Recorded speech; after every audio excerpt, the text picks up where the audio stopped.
Hello, I'm Bronwyn Longbourn, writing as Rarit Beekner, author of Length of Days, the first book in the Shalimar trilogy.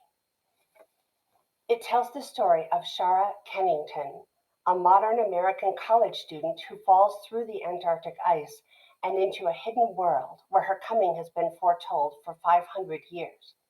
Set in a place where the sun rises and sets only once each year, Shara transforms from reluctant heroine to warrior queen while battling dark forces that will stop at nothing to claim the throne.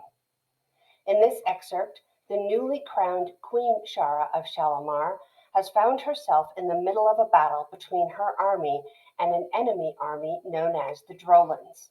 She was supposed to wait in camp to tend to the wounded, but after her army rode out, she spotted enemy soldiers watching from the trees and raced bareback to warn her enemy of the coming ambush. Shalimaran women, and especially Shalimaran queens, aren't known for taking up arms, so her presence on the battlefield has rattled more than a few of the soldiers. However, she grew up on a ranch in Wyoming where she learned to ride and shoot with the best of them. She has yet to learn that at times her unusual skill set can get her in over her head. This excerpt pits her against the dark forces she will fight throughout the Shalimaran trilogy. Shara continued to fire from her position, although it was difficult to get a fix on who was who in the mess of soldiers who were engaged in the act of killing each other at close range.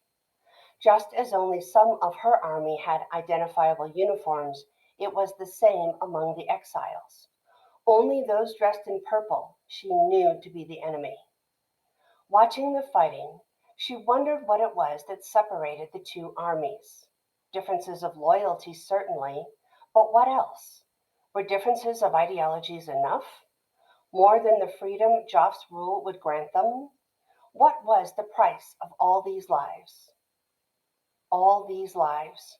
It was then that she heard them, thousands of heartbeats pounding in her ears, pulsating an urgent rhythm, hammering like ceremonial drums.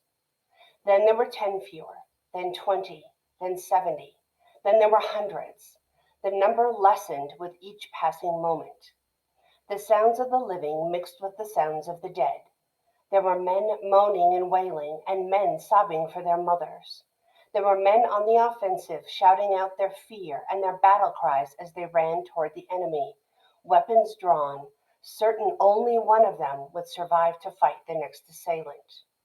They fought hand to hand, each trying to tear out the throat of the other. Throughout, there were the sounds of gunfire, matched by the frustration of the defeated, whose eyes bore the shock of men who knew their lives were at an end.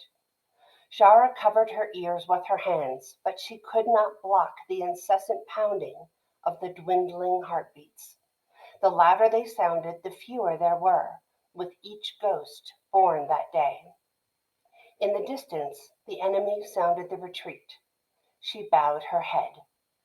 The Shalimarans had won the first battle.